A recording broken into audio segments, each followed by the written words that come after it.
Welcome to the Big Local Arts and Climate Expo. I'm Ten Fingers, also known as Tennille Clerk and sometimes known as Tennille Clark. And this is... My name is famous artist Sebastian Berto.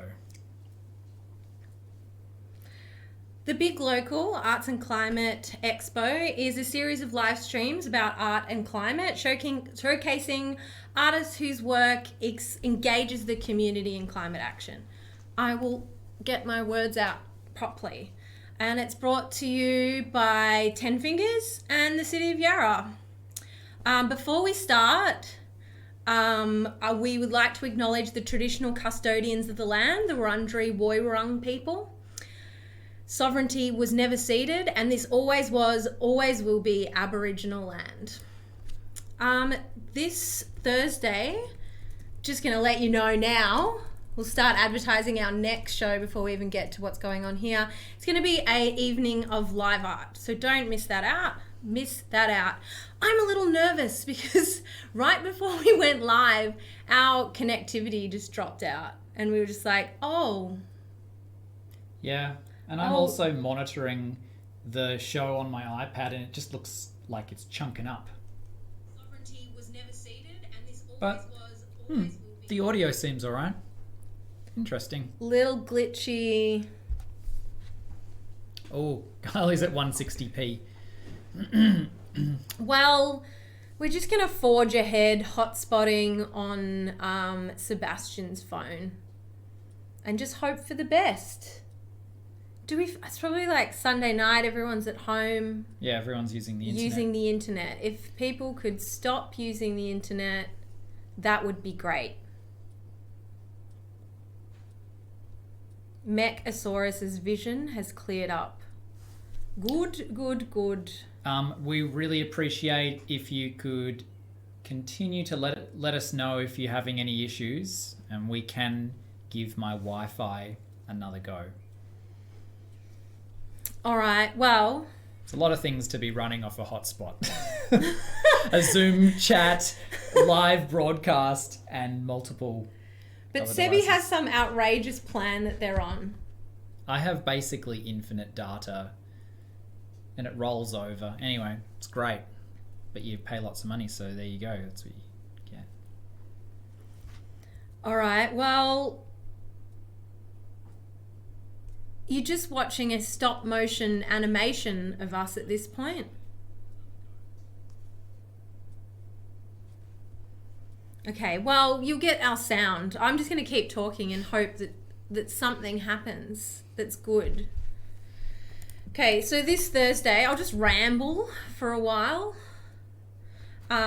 is a live art night. And it's featuring Izzy Brown, Lichen Kelp, Sarah Seahorse, Luna Aquatica, and Deep Soulful Sweats. And like us, it's pretty weird to move to a recorded... We're not recorded, we're live online. I don't know what to do. Frozen images. Shall we try and get back on the internet? Yep. Are we back? Of course. Is it happening? Yeah, of course we are. Now, I mean, what do you think? I mean, of course we are. Hi, we're here. We're back. All right, quick. Now we've got to catch up. Oh no, no, my quick. iPad's making sounds. Who are these people? Kyrie. Yeah, that's a word I say.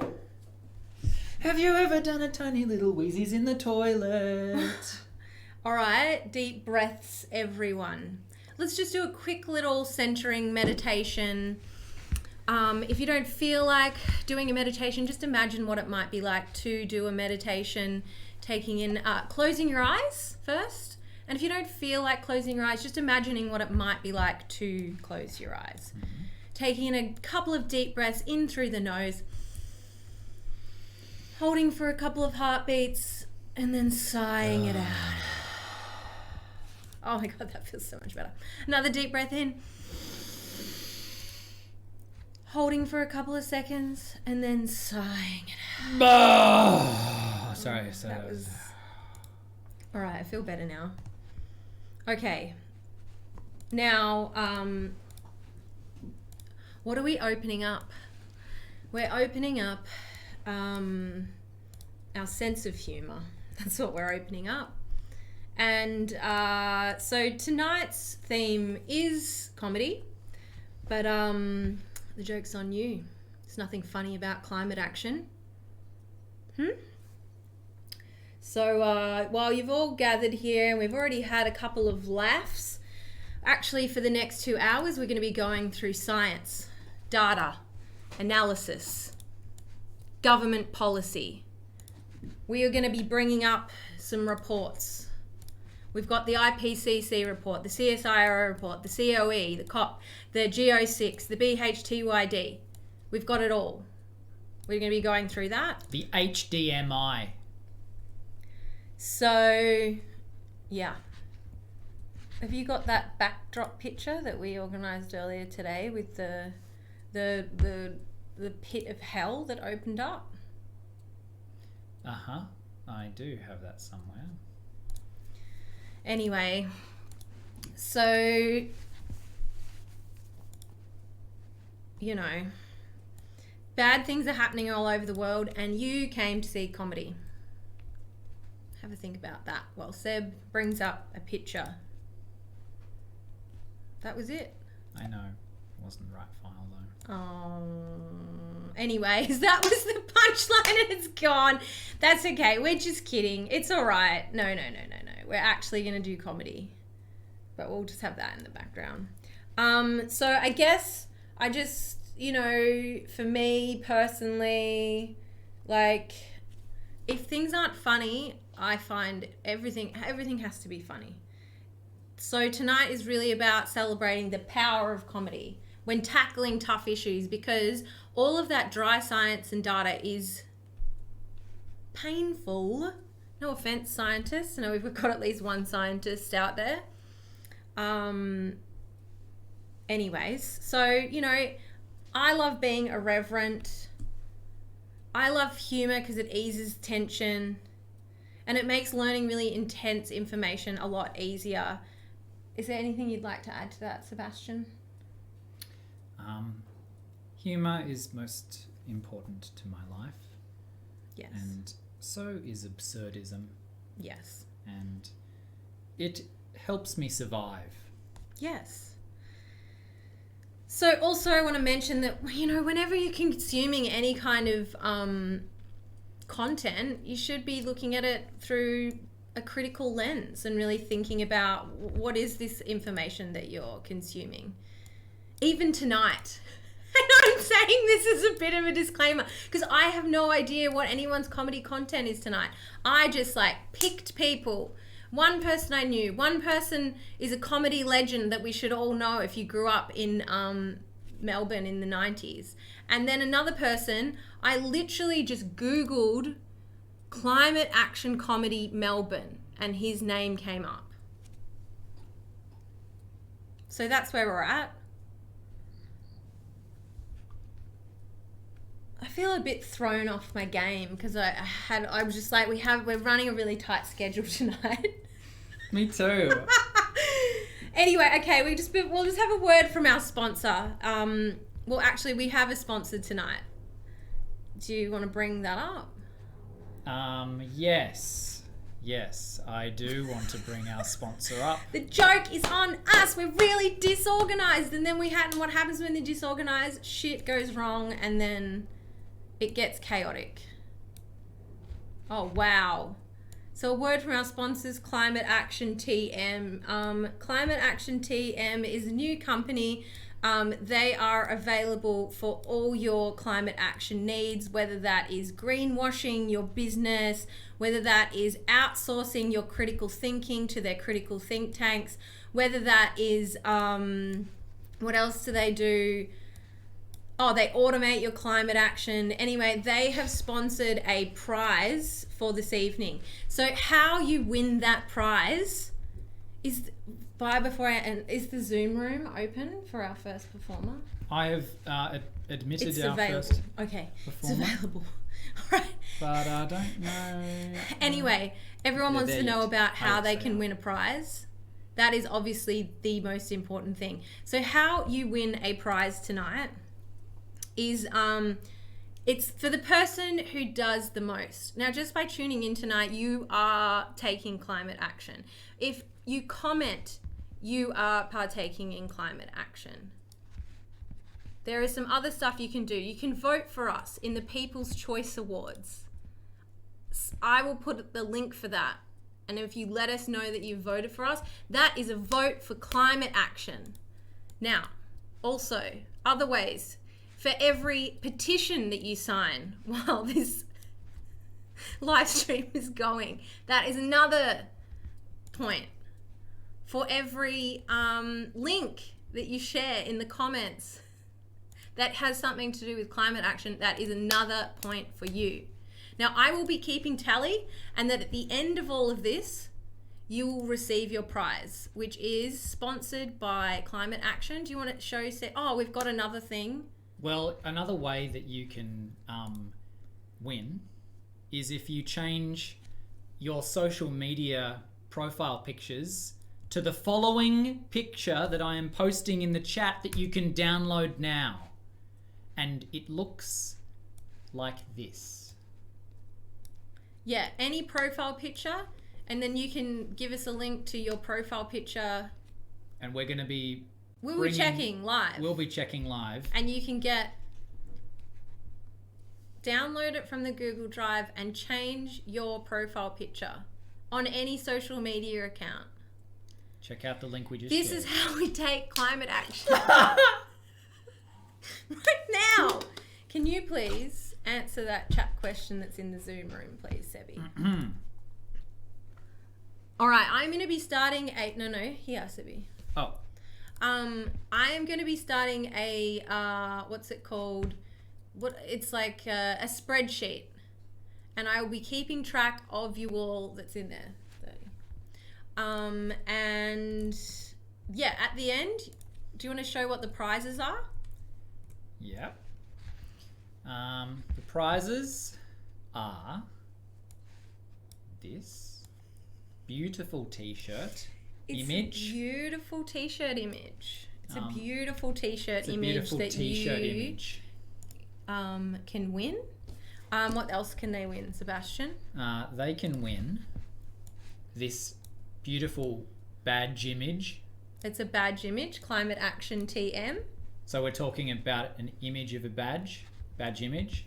And then this afternoon, Sebastian made a very special addition to the prize, which is... I made this album, as in a musical album with 5 tracks.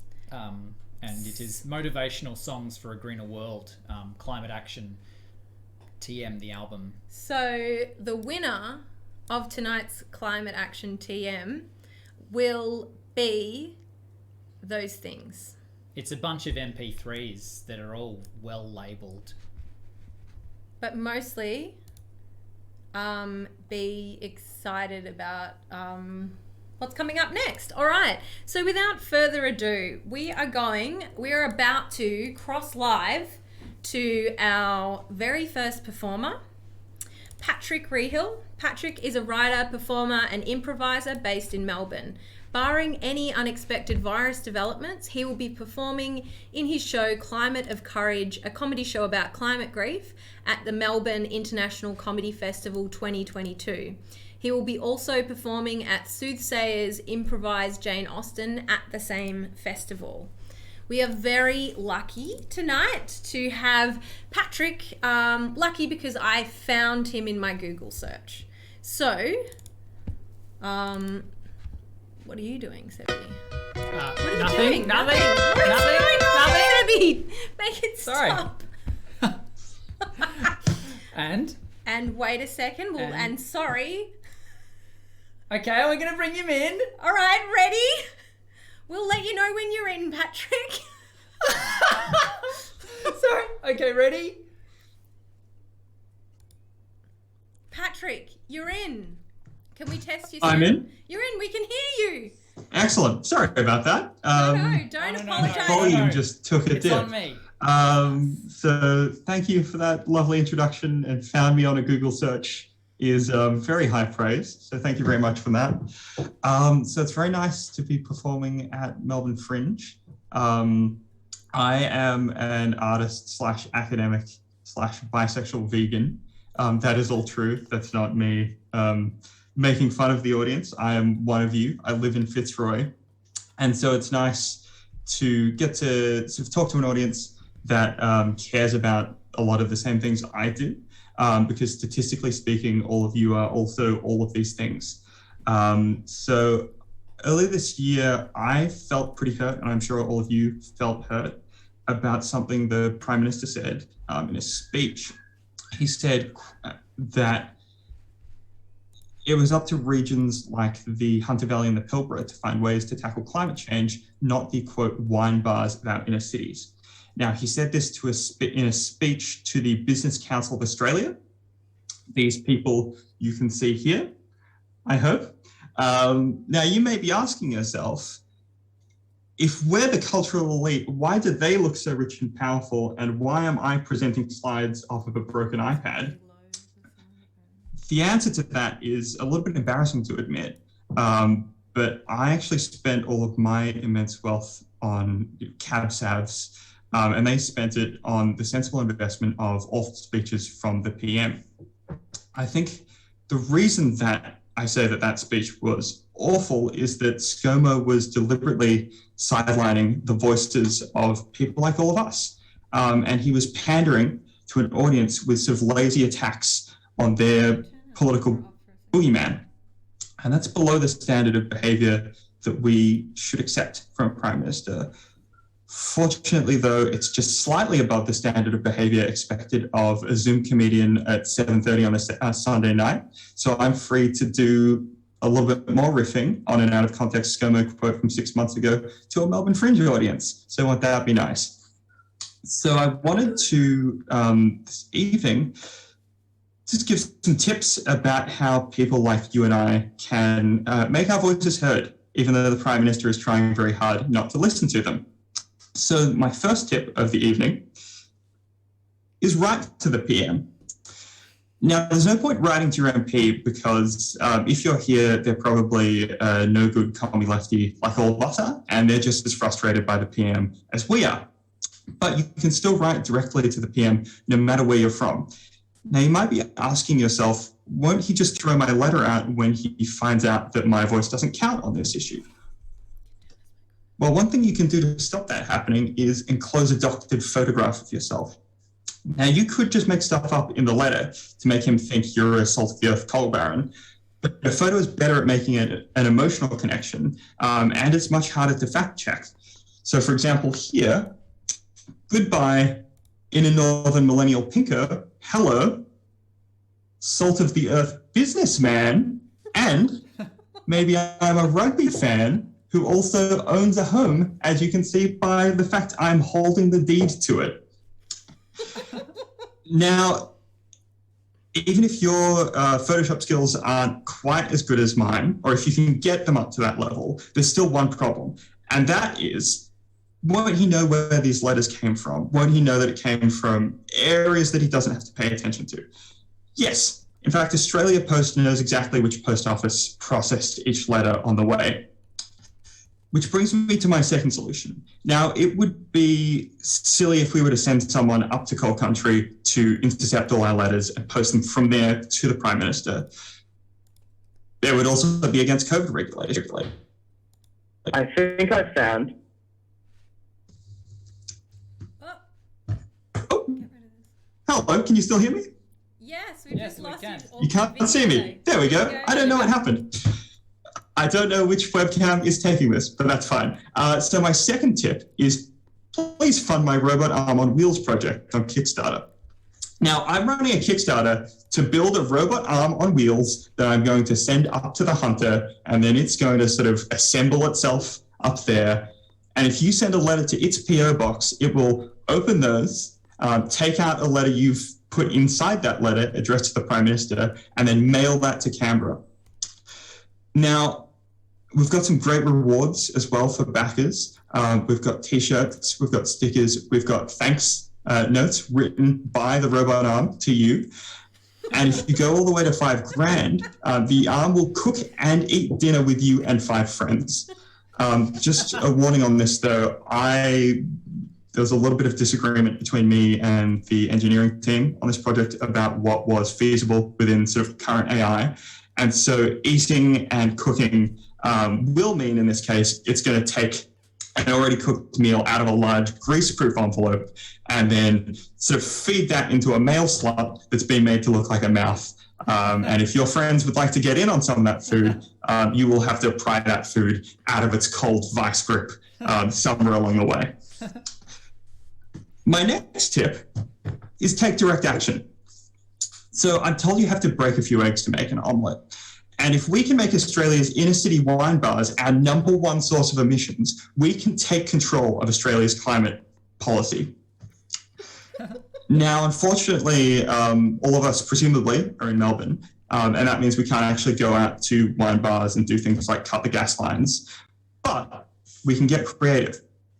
So I've lit a bunch of tires on fire on my balcony in Fitzroy. I'm applying for a liquor license, and once I get a tacky Art Nouveau sign, I will legally have my own environmentally catastrophic wine bar. And this is something you can do as well. I highly recommend it. My fourth tip for tonight, and my final tip, is this. For God's sake, never let anyone know you are here. Nothing is going to undercut your credibility as a real Australian more than if you tell them you were at the City of Yarra and Melbourne Fringe present the big local arts and climate expo featuring Rod Quantock. Never tell anyone. It's probably better if you even forget yourself, tattoo these tips on your body, and just erase it from your memory. Look, I love the Saturday paper and watching people at fringe showcases cover their genitals in paint and mash them on a canvas as much as anyone else here. But the stakes of climate change are too high, and we need to stop it. We need to start acting like people who don't know and don't care about an issue if we've ever got any hope of being taken seriously. Like this guy does. Thank you. Thank you! Yay! Well. You cheeky thing. Now, I was just about to put another way that we can do some climate action, but I can't find it. What are you looking for? Anyway, I was going to give everyone Patrick Rehill's Facebook page to like that, and I will do that soon. And then you will... The sound again? Someone's saying something about the sound. Is the sound a little bit not super loud? Interesting.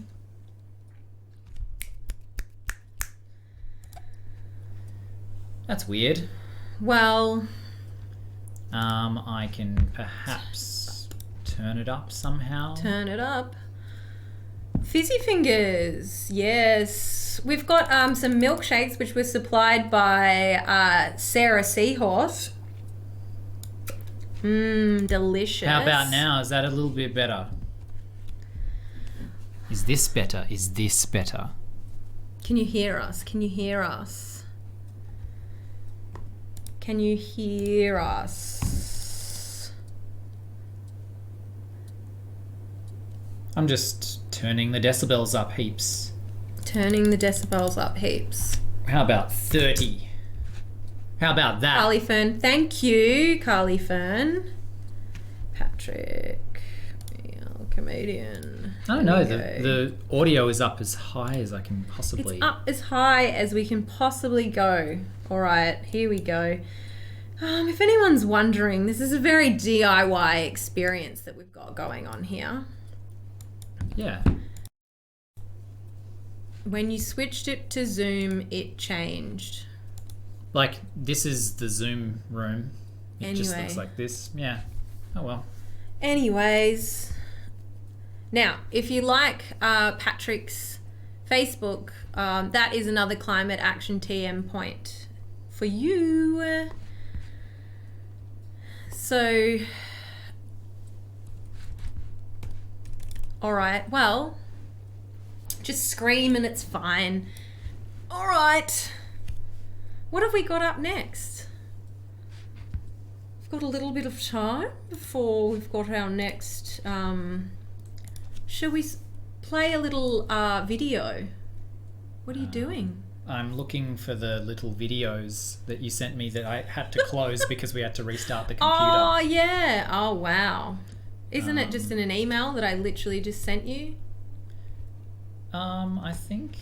Anyway, what we actually like to do is just sit around on our computers and fuss about in different sections of Google Drive while you watch us. So I hope that's... Okay. No, none of those. I guess we could play one of those while we're looking for another video, but that'll run us down to time, and then the next live performer will come on. What video we're looking for. Is it this one? Hello.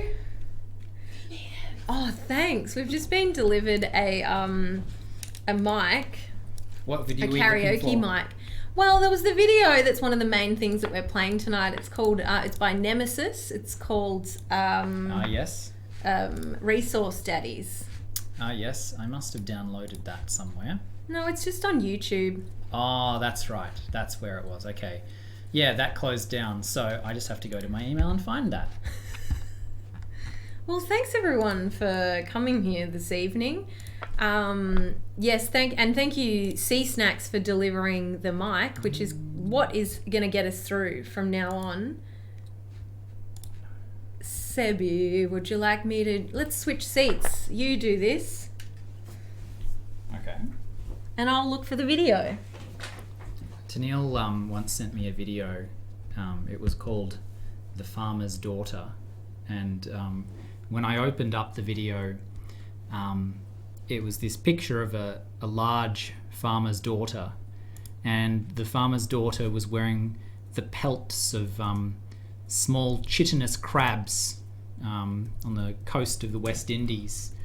And I always sort of had this feeling that I would be watching a video like that from someone like this. It's such a funny thing. I found it! And basically it went like lambs to the slaughter. Okay, swap It's back. the fireman's Get back daughter. in the tech seat. I really didn't want anyone to see what pants I was wearing, but that's fine. All right, here we go. We're about to show you a video. Before we show it, oh, that's something I could have been doing. I just like... Nemesis is an Australian...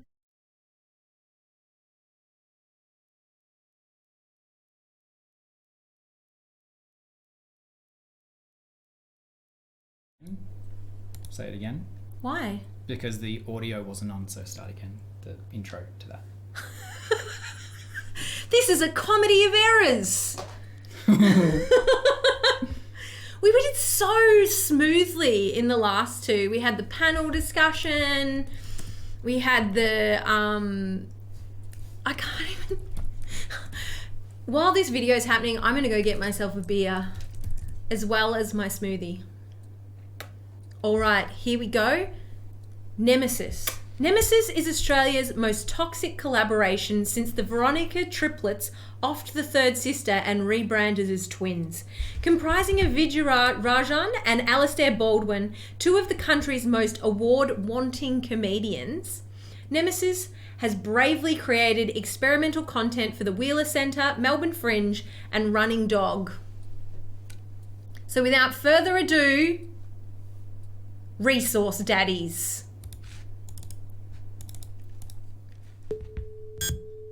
Resource Daddy. Resource Daddy. Resource Daddy.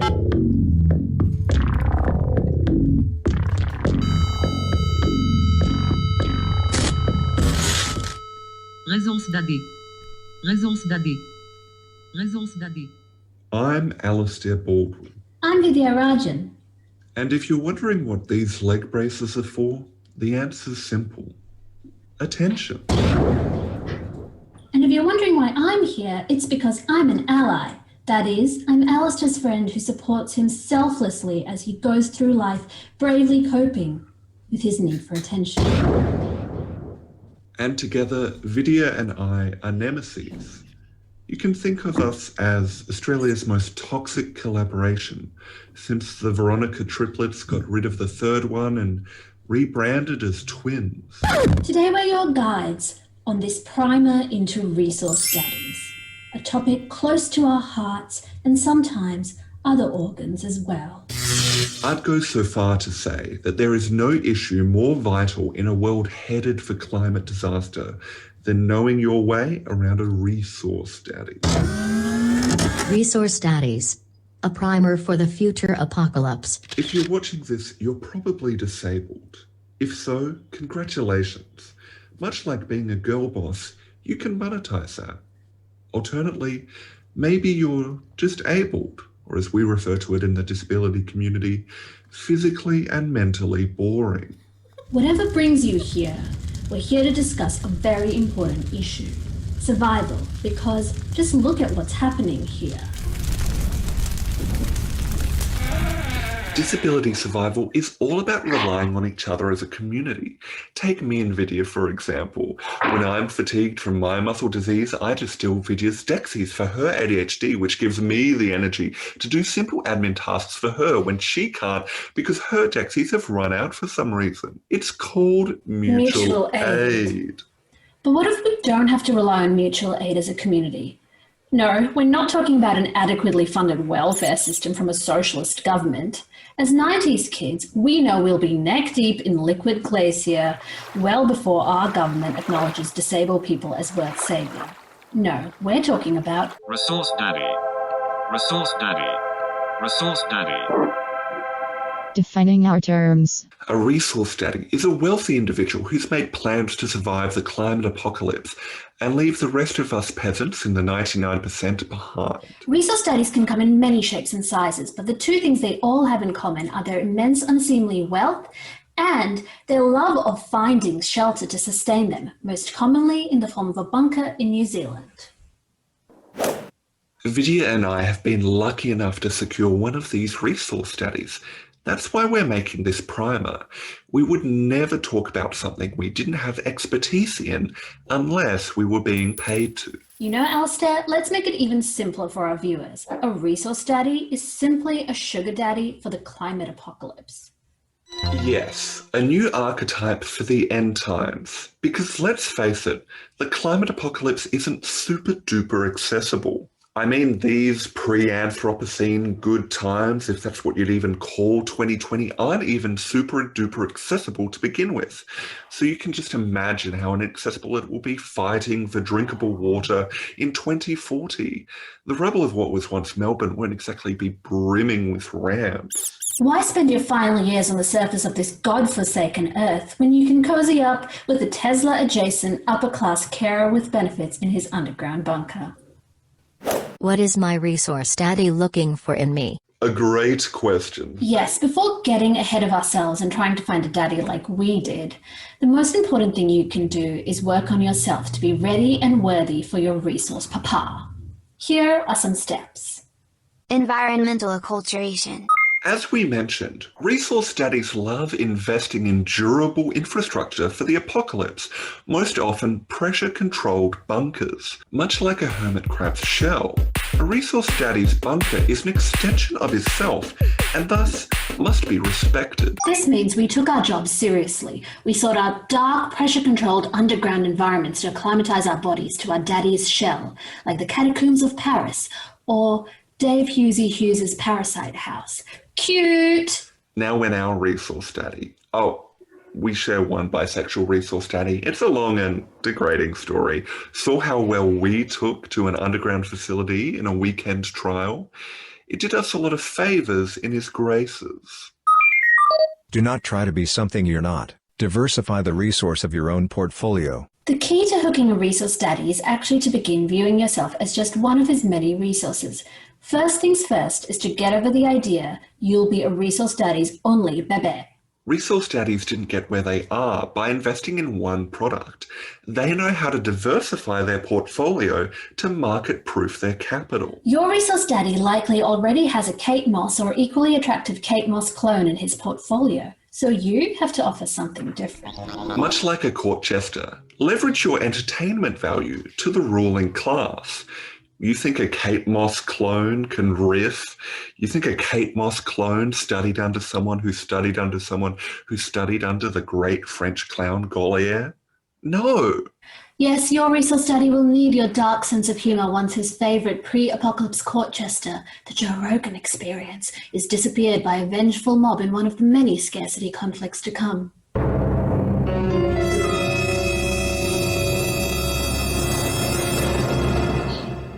And today's third and final tip for locking down a resource daddy?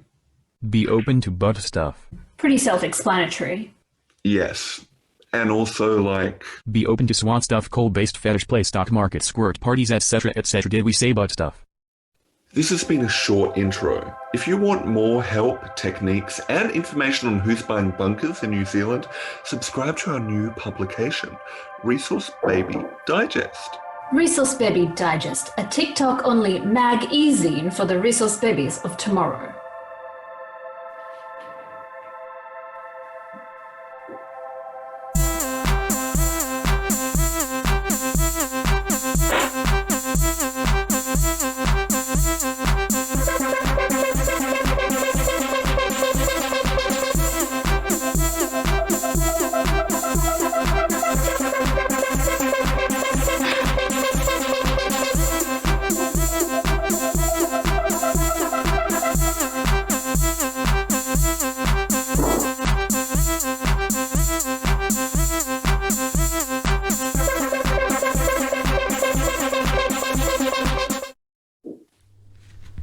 Welcome back. Thank you, Nemesis. Beautiful. We all need resource studies, so that was a very good intro in how to get them. And so we're not going to bore you with our any more of our climate action TM chat. Up next, we have Tobias Manderson Galvin. Here's a review from Cold War, which is a work that Tobias did about climate crisis back at the start of 2020.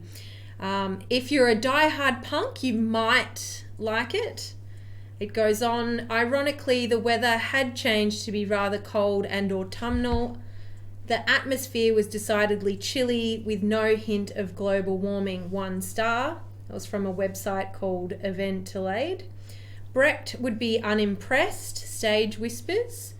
It's not funny, alt media, a little too clever for its own good. Please welcome Tobias Manderson Galvin. Oh yeah. Hold on, here's the track. Here's the track. Go track. Oh. Oh yes. Are we live? We're live. We got you. Oh my god, okay. Playing, yes. Good evening. It was meant to be Tobias Manderson Galvin performing for you tonight. So I'm sorry to be the bearer of bad news, but due to serious illness, pre-existing condition, I'm told, he's dead. So yeah, take a moment to grieve. I'm sure a lot of you tuned in tonight, especially for his beloved brand of post-traumatic metatheatrical morbidity. You know, only 2 years ago, you didn't hear of anyone suffering with pre-existing condition, much less dying of it. But I'm not an epidemiologist, a scientist, or indeed a medical professional. I'm just the messenger tonight. You know, I say pre-existing condition is what took him. I do hesitate to rule out foul play, suicide, or a mysterious accident that occurred in the shadows of a new moon. Not so much a breeze in the air, just the unsettling stillness of it all. Anyway, I hesitate to rule those out because I'm not an epidemiologist, scientist, or indeed a medical professional. Now, with Tobias passing, actually before we go on, I was watching the daily briefing. I don't know which channel it was or state, but someone said that X amount of people had passed that day, which I've got to say, to me feels like a grossly inadequate term to describe the death of a fellow sentient being, you know? Like past the salt, I passed a kidney stone. The cruise ship riddled with disease has passed us by, or indeed should. But I think our late fellows deserve something a little more than simply passing. Anyway, rant aside, and with Tobias dead, as we've explained, I'm your replacement act, Felix the Cat. Not, I should say, in case you wondered, the copyright-protected, iconic Felix the Cat of American colour TV of the late 40s to mid-60s, nor indeed the 1995 Japanese two-season DVD series, nor the coming 2021 Netflix series, and certainly not the 1983 film from Europe, which Time Out called an inane fantasy lacking plot, dialogue, or likeable characters, and the spinning image called I Would Have Preferred He Stayed Silent.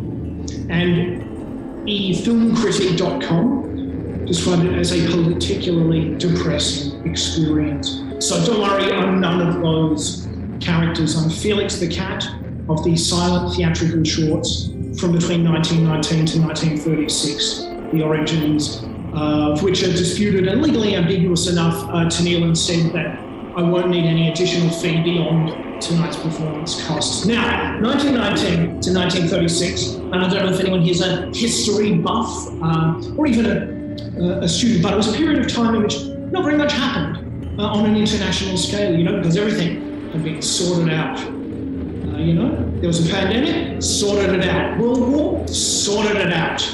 So there was nothing to worry about at all in the future. Don't even worry about what happens after 1936.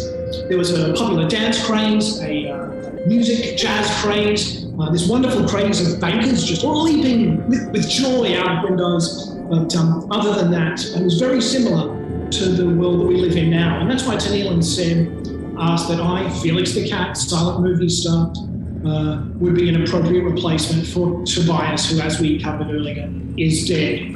Now, the more astute amongst you may have understood that there's a certain limitation with silent movie stars that I don't have, but that's just a technical limitation. Cats, of course, are able to speak whenever they desire. They just don't want to talk to you normally.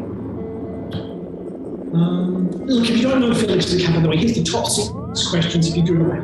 Is Felix the Cat a real cat? What's the oldest cartoon? Was Felix the Cat cancelled? Why is Felix the Cat so popular? Who's Felix the Cat's girlfriend? Is Felix the Cat a children's show? What's Felix the Cat's net worth? Anyway, it goes on. Great questions, a lot of them. I'm glad you're up to speed now. More pressing note, with Tobias's unfortunate death, I thought it would be prudent for me, Felix the Cat, to prepare for my own death. And with you as witnesses, I'd like to take this opportunity to record my will and testament. Cats, as you know, have 9 lives, but, you know, better to be safe than sorry, or maybe I've had 8 already. Who the fuck cares? It doesn't matter. It's all a bullshit ruse so that you can swallow the premise that I, Tobias, am in fact Felix the Cat, silent film star from 1919 to 1936. I think you've got it, right? Felix the Cat, not Tobias. Tobias is dead. Felix is going to do a will. Seb, track 2, please. If you're watching tonight, that means that I, yes, am dead. Footnote, actually, do you know what? You don't have to watch any of this. If you just, you know, you want to watch me do a will and you want to know what you got, just skip to the end, you can see me sign the will. And then it'll all sort of sort out. So, but, you know, if you're going to stick around, I had a gong, I was going to ring a gong. Anyway, I'm Felix the Cat. If you're watching this, I'm dead. I have no children, no friends, and but one pet, a little cat, and he merely a puppet. Actually, let's bring him out. Okay, I didn't bring him with me, so yeah, if you could just use your imagination. He's not old enough to talk to meow! Oh my god, okay, that was wrong. So he is. I appoint meow! All right. Him to be the legal executor of the will. That's the legal stuff out of the way. Moving on to find out what you get. Oh, I should say also, I won't be haunting anyone, you know, unless you're involved in the mysterious accident that caused my passing away. So yeah, let's get down to what you get in my will, which is why you're watching. Actually, hang on, something about a cat, euthanize, reasonable treatment, blah. No, to you. To receive any gift or property, a beneficiary must survive me by I don't know, sometimes you have to live in a haunted house, you know, on a hill, surrounded by a vast scarf fog, the unrelenting darkness of the night sky above. But the world's haunted enough, so I'll tell you what, if you live till the end of this bit, everything I own is yours to keep. And my executor will distribute it. Wow, thank you. You know, the 1950s version of me, bound by copyright, had a bag full of endless amusements, ever appropriately useful cartoon items, a tail that turned into a walking stick. You know, you can take his eyes out and use them as wells. But what I have is wisdom of 100 plus years and a good 8 or 9 cats' lives. Anyway, still, I never flew first class to Hollywood to shoot a film. I never chopped a tree down, the sweat going down my brow as the sun warmed my back. I was never flattened by a sledgehammer except for that one time. I never blew myself up on the edge of a desert ridge with a bright red bundle of TNT except for all those times that I did. I never threw down a two-dimensional black circle in order to subsequently jump through it and then appear out of another black circle somewhere else. I never danced mid-air 3 steps on the edge of a cliff, my little legs dangling, cycling around and around in determination, hoping that the friction of my feet and what more small amount of dust remained could hold me above like the moon, waiting until the moon turned, the world turned, the universe turned just enough to put the cliff under my feet once again. I never chased a mouse around my house or around the town. In fact, the little mouse was chasing me. Okay, maybe I don't have any wisdom for you, but I've got some questions, so here we go. Is a child's first word mama because the shape that a child's mouth makes when it's grasping for one of its nipples forms the requisite shape when combined with an expulsion of the cry to create the sound ma, ma? Have you noticed that non-human mammals approximate the sound, meow, meow, for example? Do you agree that non-humans need to be included in contemporary Marxist theory? Do you think their exclusion is an unresolvable flaw or a fixable bug? When I say non-humans, do you think of cats or do you think of, say, Elon Musk turning into some kind of Astro Boy android? Do you know the term ecology was originally economy of nature? When does it stop being appropriate to talk to a stuffed toy? Not just as another being, but as a conscious one at that. And at what point do we as adults consider that children have the same consciousness as us? Why is it in children's books that when an orange or an animal or the sky above talks, it's just an animal or an orange or the sky above talking, but in an adult book, it's surrealism? When, as Freud says, do we drain the salt marsh into the farmland? When, as St. Paul says, do we put away the childish things? Does anyone watching, born in the 90s, remember staring hypnotised in an early Macintosh computer and its then revolutionary flying toasters, screensaver, those simple mechanical agents taking us away? Also, at some point did you learn that using a knife to get toast out severs more than just you from child into, as the Enlightenment would have you, man? Did you know that 3 billion years ago bacteria began excreting oxygen in what was known as a catastrophe? And here we are, children of that trauma, in what would you still call a catastrophe?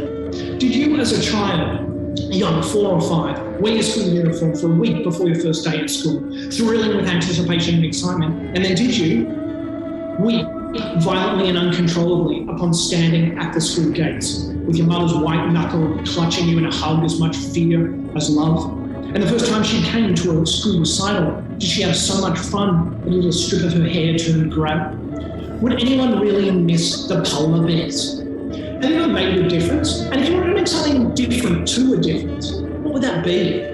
Did you know that since 2011, the Brand Australia tourism campaign has been called There's Nothing Like Australia? And in 2021, it was updated to There's Still Nothing Like Australia. And would you be interested in us changing it with the addition of a single comma so that it read instead as There's Nothing Like Australia, or indeed There's Still Nothing Like Australia?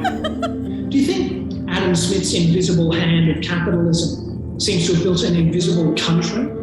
Given we shot The Matrix in Sydney, should Australian Tourism Board license Morpheus' tourism phrase, welcome to the desert of the real? How about my version, welcome to the uncanny valley?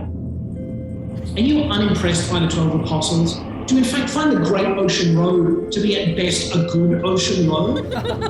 You say you're against drilling for gas there beyond aesthetic eventualities?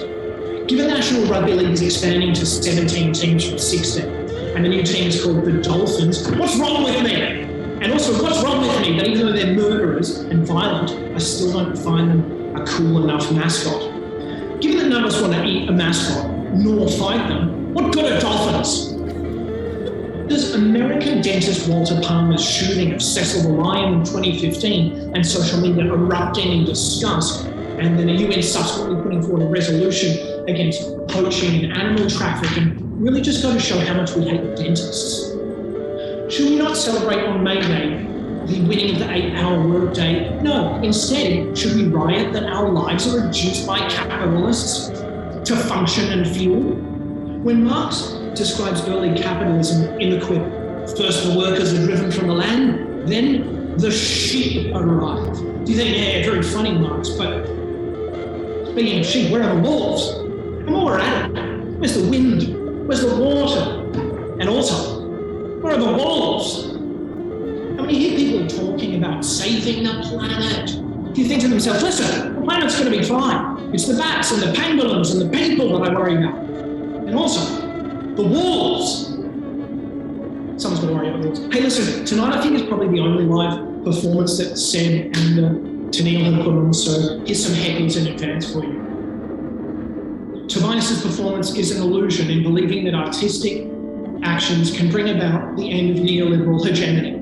Tobias must discard the essential mania that the pursuit of comedy is destined to fulfill the destiny of making people laugh. Tobias, shut up, you condescending fuck. All right, if we don't have any more heckles on the online stream, no, all right. Actually, maybe that's worse. So here's a series of excerpts from recent funding rejection emails I've received. I hope you enjoy. Here's one from Arts House. Tobias, it's been a hard year, and Arts House want to express our sincere sorrow and solidarity in contributing to disappointing you at this time. Thank you, comrade. From Rising Festival. Tobias, thank you for your time and effort, and please don't be disheartened. Well, I wasn't planning on being, but now my heart's broken. From the City of Melbourne Testing Grounds. Dear applicant first name. Thank you for your blah, blah, blah, blah, blah. Now, despite that being from someone called robin.simpson at melbourne.vic.gov.au, it was signed by someone called John Cunningham. So I emailed them back, this Robin/John, and I said, I appreciate your personal touch, Robin/John. Sincerely, applicant first name, applicant last name. He's got a pretty hasty apology from Robin or John. I don't know which one. From Ozco. Tobias, unfortunately, your application was not successful on this occasion. Well, which occasion will it be, Ozco? Nothing specific, but I really hate those ones that are like 2 or 3 paragraphs of just statistics, like artists are made of 40% glue, 1,100,000 arms turn into a human pyramid, a train is coming down from one direction from another direction and you're tied to the tracks in the middle of the trolley problem. You are unsuccessful. And then also similar to that is those ones that like explicitly say there will be no feedback for unsuccessful applicants, but here's a list of 5 or 6 crimes that other unsuccessful applicants committed that you may or may not have also committed. Again, unsuccessful. Here's from the Wheeler Centre Hot Test Program. Good afternoon, blah, blah, blah, very competitive, blah, blah, blah. The outcome of this selection process is confidential, Tobias, until announced on Monday the 18th of April. Well, don't worry, Wheeler Centre, don't worry. I'm gonna keep the hot news tightly sealed that I failed to win a fucking hot desk at the Wheeler Centre from Gasworks Small Gems Program. Tobias, unfortunately, there was insufficient interest in your show Cold War, that's my show, to progress your application further. And the board agreed that our existing audiences were not strong enough and would be difficult for us to sell. All right, cool, guys. You know, don't stretch yourself, don't stretch your audiences. And now one more from Brad at Substation. After I bumped into him in a gallery and said, it'd be cool to get a coffee, over an email I said, and in this email that I sent him, 3 lines, no information about what the work was, just an offer to get coffee. And he said, approximately 4 weeks later, hi Tobias, thanks for getting in touch. Good to see you too. I don't think it's a good match for us. Thanks for thinking of us. Thanks. Oh yeah, and Felix the cat. Oh no. My last will and testament contained to this day, blah, blah, blah, signing the will. Everything goes to you. Viewer, thanks for sticking with us. But you know, I'm going to leave you with a magic trick. So, I've just got this handkerchief. Just got this handkerchief here. Just got this handkerchief. I'm just gonna make it disappear. So, if you're still with me, just make that disappear.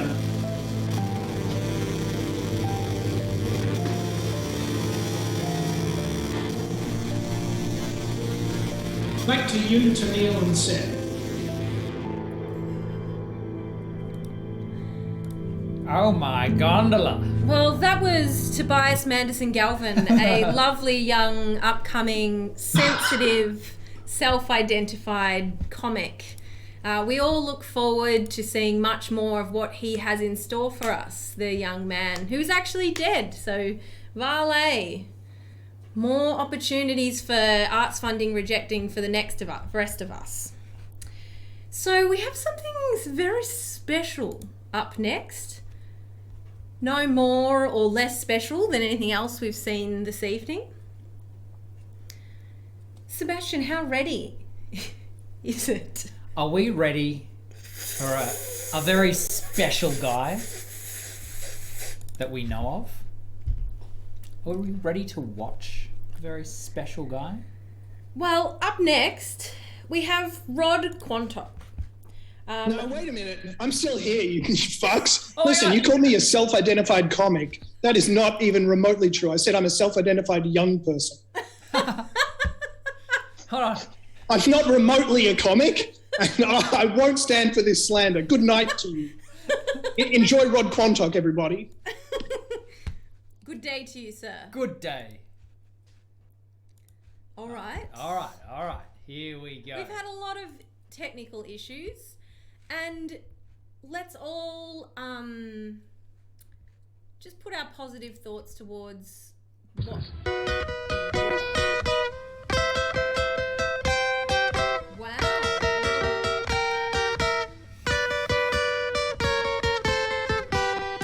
Okay, that's where that was. Sebi is operating. It's like a flight deck here. There's a lot of windows and a lot of files that we were sent beforehand. And also I'm wearing this t-shirt backwards and it's choking me and it's making me feel uncomfortable. Right, it's High Tech Productions here tonight. Now, Rod Quantock sent this video through at approximately 6:50 and it's here ready to go. So I'm just going to do a little intro for Rod Quantock. He is an award-winning comedian who has been researching, writing and performing shows about climate change and sustainability for 15 years. He has read the literature and interviewed the scientists and experts and has an encyclopedic knowledge of background science, current research and the challenges and solutions for living on a finite planet. He understands that climate change isn't the only issues. He talks about peak water, peak oil, peak food, peak money, peak everything. Rod's unique ability to mix the hard message with comedy overcomes one of the greatest challenges to climate action: communication. Seb and I talk about this all the time. That there's issues, especially in activist scenes, with getting the message across and pissing people off on the left and right. XR.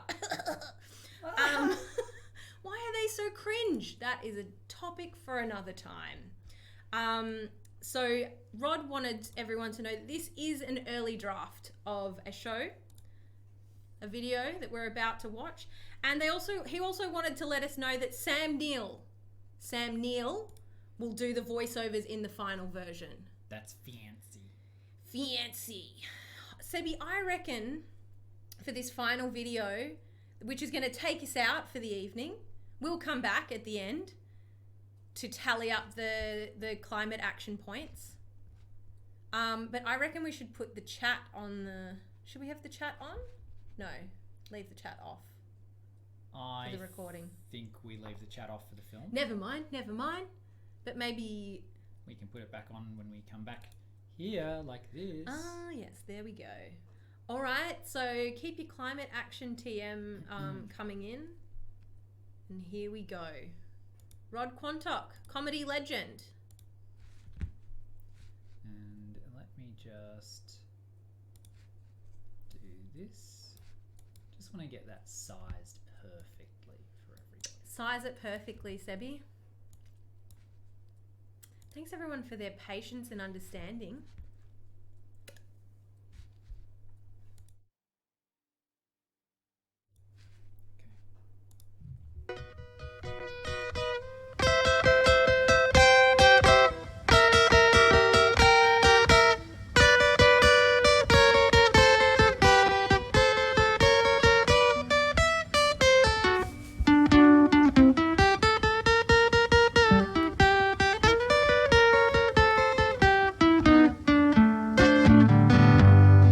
Temperature is rising, my AC don't work no more.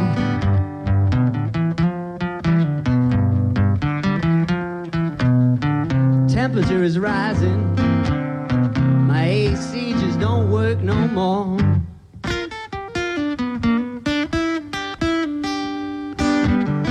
I leave California tomorrow, there ain't no cooler place to go.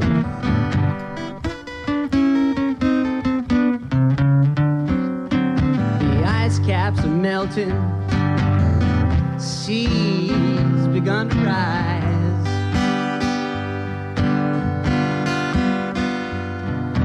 The ice caps are melting, seas begun to rise.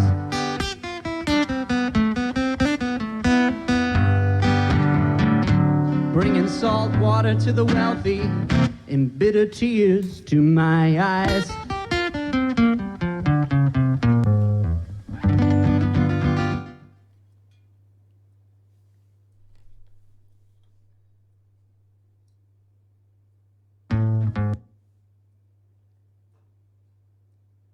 There are two distinct futures imagined by two distinct groups in the first world, hereafter referred to as us. For the majority, their hope for a future is a tomorrow that will be like today, only with more, the growth paradigm. For the minority, their hope for a future is a tomorrow that will be like today, only living and consuming sustainably, the steady state economy. So let's have a look at what happens if we go down the growth paradigm path. We end up with, that's right, apocalypse. There they are, gallopy, gallopy, gallopy. But if we go down the sustainability, steady state paradigm path, we end up with this. Ha ha ha, tricked you. It's an apocalypse too. There are no real answers to the problems that confront us.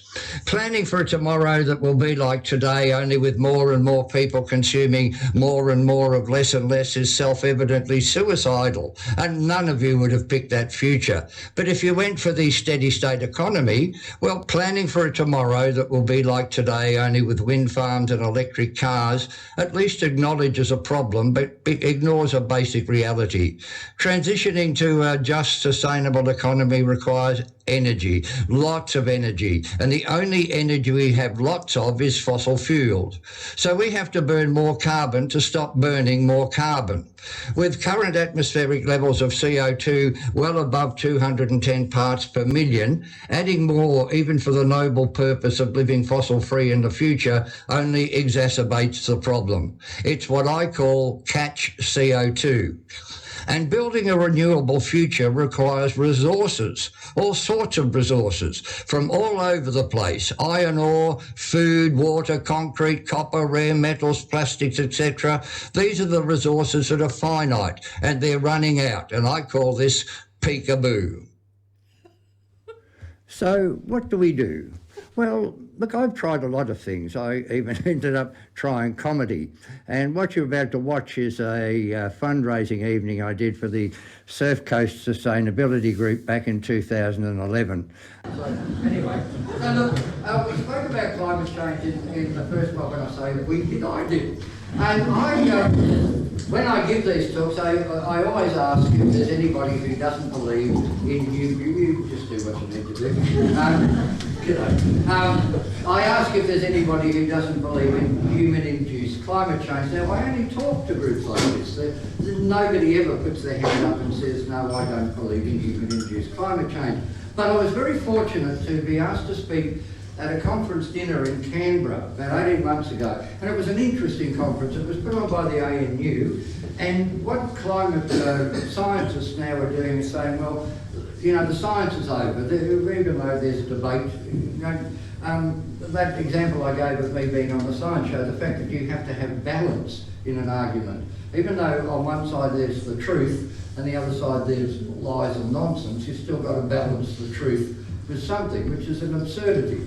And the BBC in England, about a month ago, mandated that they don't have to have balance around the climate change issue anymore. They don't have to have people coming on telling lies and talking nonsense. And that's a wonderful step forward. I mean, if we do that here, Andrew Bolt will say that's an assault on free speech. But it's obviously not an assault on free speech, it's an assault on lying. That's not a bad thing to assault, really. But this conference was taking the science one step further, saying that, you know, we've spent 50 years, the science has been in for 50 years, it's much more detailed, it's much more refined, it's the most studied area of science in the history of the world. They know more about the climate and the climate systems than in any other area of science. It's extraordinary what they know and how they know it. So now they're working on how do you convince people. So they're moving into behaviour change. And this conference was opened itself up to 60 people from the Canberra Goulburn area. They put ads in the newspaper saying, would you like to be part of a university program around the idea of climate change and understanding climate change. And then they interviewed a few hundred people, and then they settled on 60, a variety of farmers, self-employed, public servants, unemployed students, a whole range of people. And they interviewed them about their attitudes to climate change, and then they took them to the university for 3 days.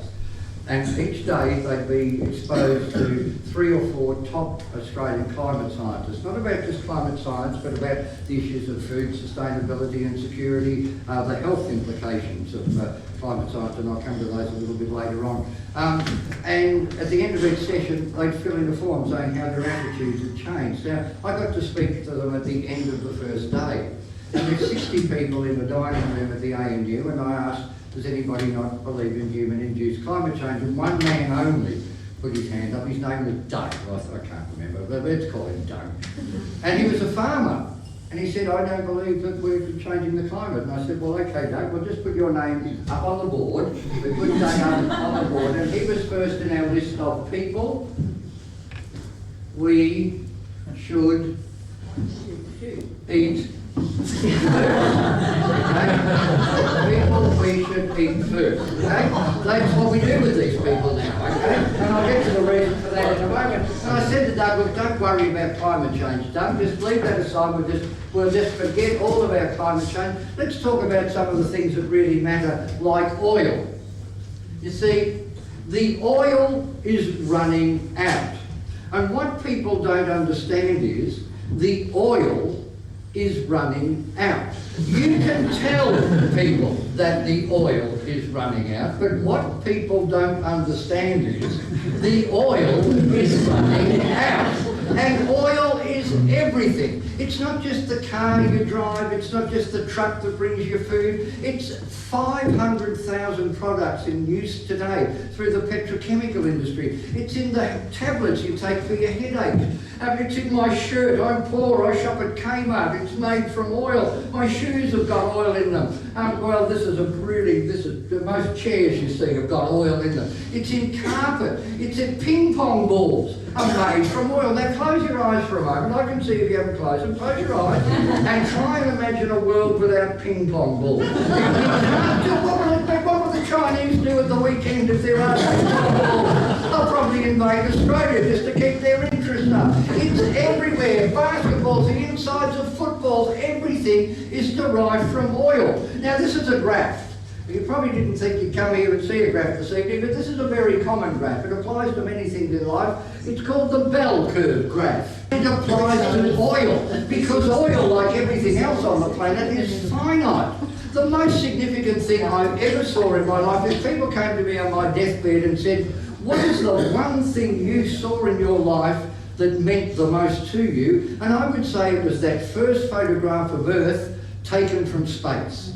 That was that moment when I realised that when the oil runs out, we can't go next door and borrow a cup because there's no next door. What we've got is all we've got. And oil is the product of billions and billions of, or millions and millions of years of the decay of organic matter under heat and pressure. It gets taken ages, and we've taken most of it out of the ground already. We're reaching peak oil. In 1856, in Philadelphia, in Pennsylvania, a man named Colonel Drake, who wasn't a colonel, just as Lord Moulton isn't really a lord, Colonel Drake struck oil in Pennsylvania. And not long after that, they learned to distill kerosene out of it.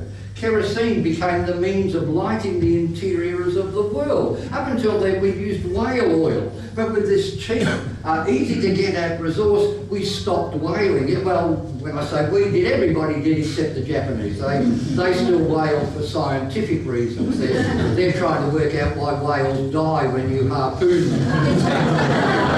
Very difficult science, apparently. So kerosene came along, and then we invented the internal combustion engine. So we had cars and we needed petrol. And you've got to drive them on something, so we got asphalt made from oil so we could drive our cars on oil. Then we had the invention of the aeroplane. There's an aeroplane, brum, brum, brum, an aeroplane. More oil needed for that. Then WW2, the most mechanised war ever in history. More and more oil. And then we got the two-stroke motor mower, and then the leaf blower, and that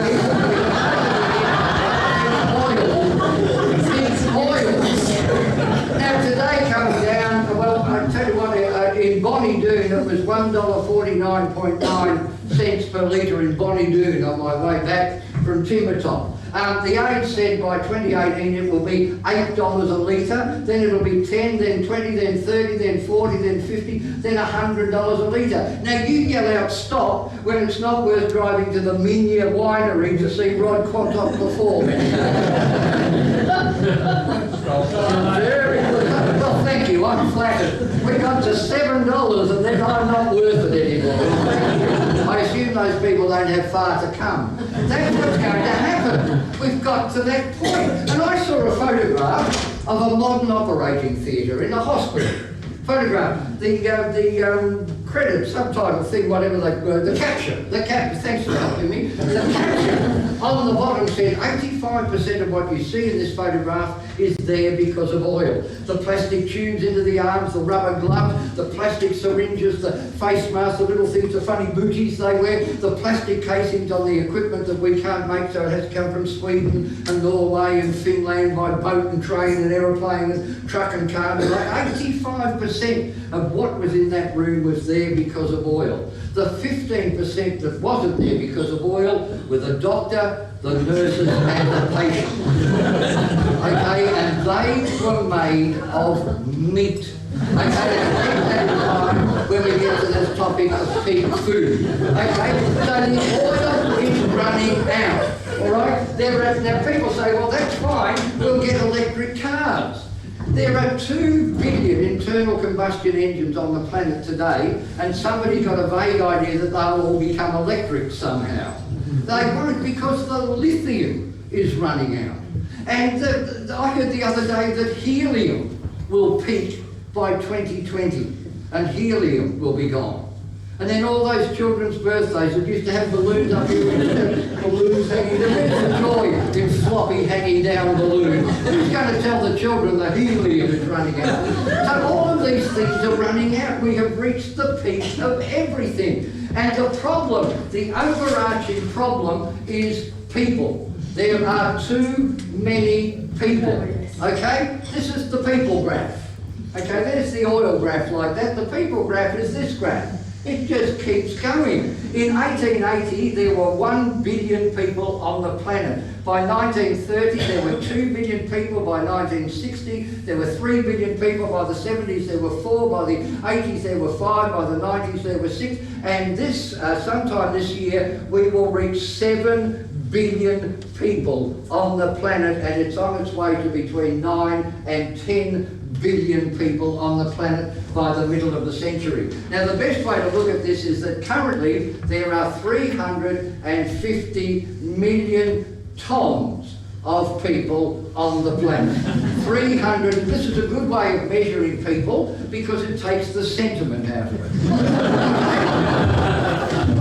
This is how we should measure refugees. At the moment, you read in the paper 120 refugees arrived off Ashmore Reef and Tony Abbott's fanning the flames of racism, and people are going, oh, they're terrorists, they're illegals, they've got diseases, they'll steal their jobs, we're all going to be living under Sharia law. But if you read in the paper 9,138 kilograms refugees arrived today, you wouldn't know what to happen to that. No idea, have you? No idea. I mean, it took me quite a lot. Some of them haven't eaten for weeks. Or it should be just 4 really fat ones from New Zealand. I mean, you just don't know. But by 2050, they say there will be 450 million tons of people on the planet. So we have to get rid of 0 from 0, 5 from 5, 0, 3 from... We have got to get rid of... we've got to get rid of... I can't do it that way. We'll have to do it another. There are 7 by... We've got to get rid of 100 million tons of people now. Okay? 100 million tons of people now. In fact, what science says that the Earth in its current state is only able to support 2 billion people. If we want to live sustainably, with no growth and no impact on the environment and the ecosystems, 2 billion people. So there's 7 now, 7 billion people, and we've got to get rid of, so L from L is L, L from L is L. Oh, I understand that. We're going to get rid of 5 billion people now. We've got to get rid of 5 billion people now. Now, I always ask, hands up those people who are willing to die tonight for the sake of the planet. Anybody? Great, no, that never happens. So we've got to, look, nobody talks, this is the one thing we don't talk about. There is talk about climate change and talk about water, but nobody talks about people. We've got to get rid of 5 billion people now if we want to save the planet, humanity and civilization. I'm the only person talking about it, so I decide who gets to go. Now, I could just go, you, but that would take forever. So initially I thought, when I think big, let's just get rid of all the Chinese. Not because they're Chinese, it's just as a class of humanity, there's a lot of them. If you just say, all the Chinese gone, you've almost got rid of the entire problem. I mean, you'd keep one Chinese person, so Kevin Rudd would have somebody to talk to. But then I thought, I know what's going to happen. Andrew Bolt's going to say I'm racist. So in the end, I thought what we do is we get rid of all the stupid people. We just get rid of them. Now, you know them, you've met them, you meet them, you know, they work at home and play. You met them, we get rid of the stupid people. Who are they? Do you read the babies' names in the Herald Sun? Do you read those? In 2007, I was fortunate enough to receive an Australia Council Theatre Board Fellowship. And as part of that fellowship, I began to research what was going on in the world.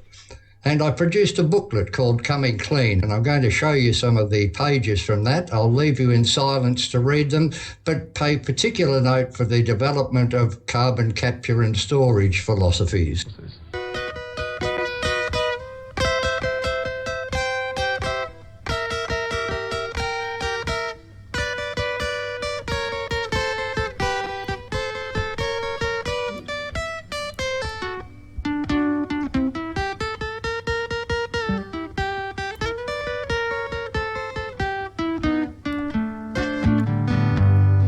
Temperature is rising, my AC don't work no more.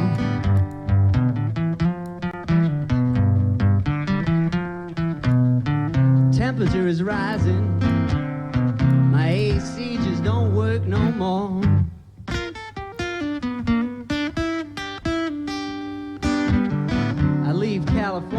tomorrow, there ain't no cooler place to go.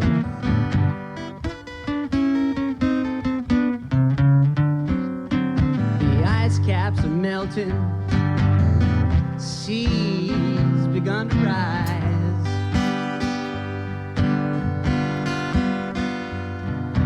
The ice caps are melting, seas begun to rise.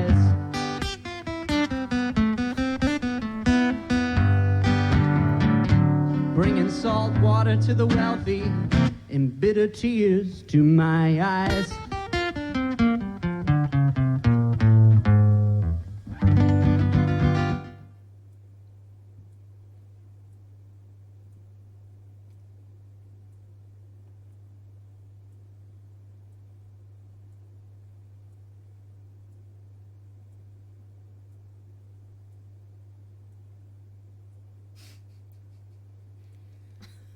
Oh my god.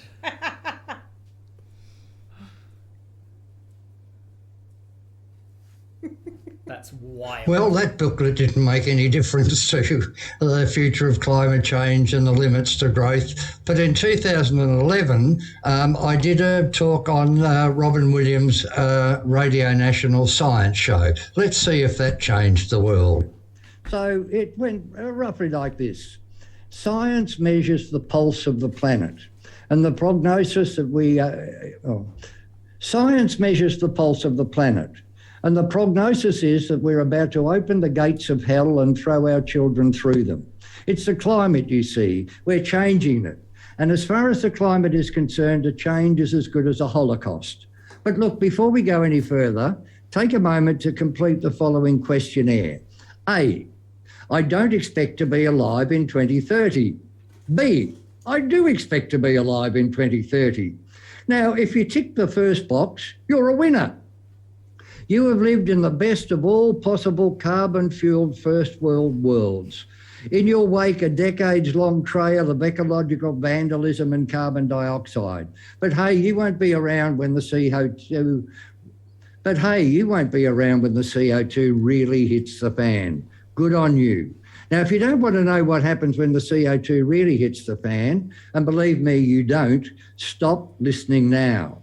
Spare yourself the infinite torments of pitiless despair and remorseless guilt and switch over to the football. We'll give you a minute. If you're still listening, why don't you join those who tick the second box and follow me? Okay, walk, walk, walk, walk, walk, walk, walk, walk. Okay, here we are. Make yourself comfortable. Tea, coffee and Nembutal are over there. So let's not beat about the bushfires. Let's begin. The climate is changing. The science has been in for decades, and not just any science, every science. Physics, chemistry, biology, geology, paleontology, microbiology, meteorology, and 100 other mutually informed ologies all know we are changing the climate, how we're changing it, and how fast. It's really fast. Nature will be unable to adapt to the speed of the changing conditions in the gas chambers of our choking atmosphere. Forests and reefs will become deserts. Ice caps will melt. And you don't want to be the one who has to tell the kiddies that Father Christmas drowned. Everything from worms to civilization will be extinct within the lifetime of a child born today. And their children, should they make it, will make it with as little as 10% of all things bright and beautiful to keep them company. The symptoms of our rising fever are evident everywhere. The hottest day, the hottest month, the hottest year, the longest drought, the worst floods, the worst fires, the worst storms, the highest rate of species extinctions. And all these symptoms will increase in fury and frequent. And all these symptoms will increase in fury and frequency, sweeping away the livelihoods and lives of millions. Hunger, disease and resource wars will take millions more. If we do nothing about climate change, and incidentally, what are we doing about climate change altogether now? Nothing. If we do nothing about climate change, by 2030, unquenchable bushfires will roar their way into our sprawling outer suburbs. Black Saturday will look like Pancake Tuesday. Tens of thousands will flee the Tens of thousands will flee the flames into the inner cities. Power will fail. Services will collapse. Food shortages and heat will gnaw at the population. Riots and looting will explode on the streets, and the Australian Open will be cancelled. And that's just the beginning of the end. If you tick the second box, panic. These are not the rantings of a madman. If you want rantings and ravings, you'll have to go to any one of the many deluded fossil fools and unctuous toadies swimming from the teats of the dark lords of carbon. There is no time for the denier, no room for the sceptic, and no punishment too great for the liar. Climate science isn't a fraud or a swindle.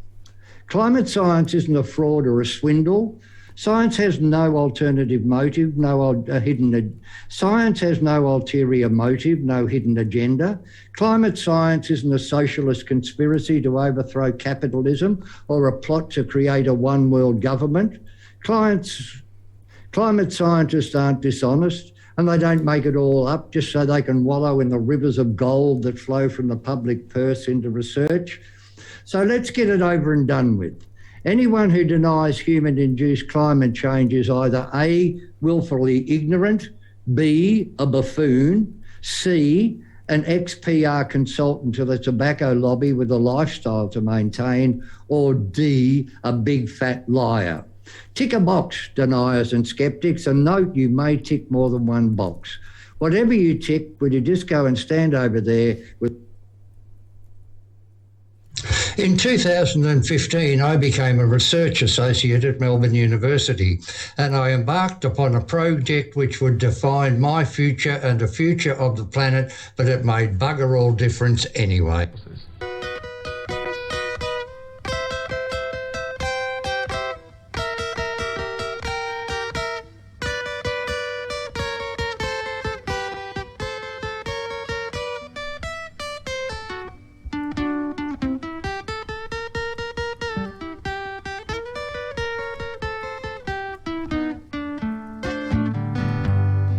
Temperature is rising, my AC don't work no more.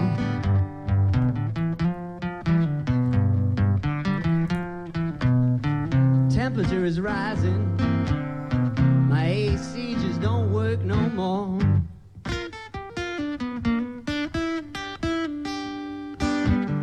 I leave California tomorrow, there ain't no cooler place to go.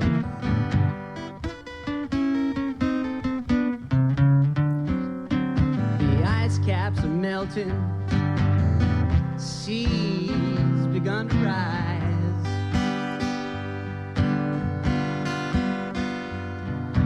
The ice caps are melting, seas begun to rise.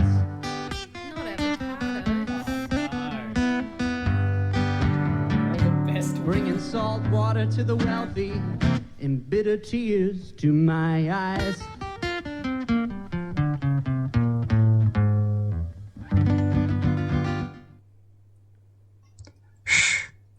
Did you hear that? That's the sound of the last member of a species. A worm, a whale, a bee, a bamboo, a polyp or a plankton, ending its journey from abundant to threatened to endangered to extinct. Today that will happen 200 times. 200 species, each unique and irreplaceable, will vanish. And tomorrow 300 will follow, and the next day 400, and so on it will go as the sixth great extinction moves across the face of the earth. A few disappear naturally, but the majority will disappear never to return because of us, because of habitat destruction, exploitation, climate change, poisons, pollutions, and the deaths of other species upon which they depend. Some expire in full view, but most go unmarked, even unrecognised. We don't know they're gone because we didn't know they were there, invisible in life and death. But invisible or not, each was there because everything else was there. And everything else was there because it was there. And while our sense of exceptionalism has it otherwise, we too are there because they are there. The extinction of one diminishes us all. The extinction of all means the extinction of us. The predictions in the last Tim Tam are for 2030. At the time when I wrote it in 2017, I thought 2030 is close enough to be personal, yet far enough away to plan for. It's 2021, it's much, much closer, much, much more personal, and still we haven't planned for anything. So these predictions are based on real-world trajectories of human actions, inactions, impacts, feedbacks, limits, and a cascading collapse of ecological, economic and social systems. These predictions may be out by 5 years or 7 years and 3 months, but they're not out by 10 years. I caution that the picture painted by these predictions is deeply disturbing, and even with the best wills in the world, unavoidable. Having spent more than a decade looking, I can offer no happy ever after, renewable, sustainable ending. That's not to say there aren't things that could ameliorate the coming crash, but if the past is any guide to the future, and generally it is, the gap between could and will is unbridgeable. By 2030, climate change and the escalating human and economic costs of natural disasters, peak everything, environmental degradation, extinctions, overpopulation, overexploitation, refugees, diseases and pandemics, geopolitical instability, conflict, soil loss, water and food shortages, and the collapse of the biosphere will conspire to dramatically impact our world and our ways. These impacts are already upon us, and because of decades of inaction, they are inevitable, inescapable, and existential. Cheery, isn't it? Carry on.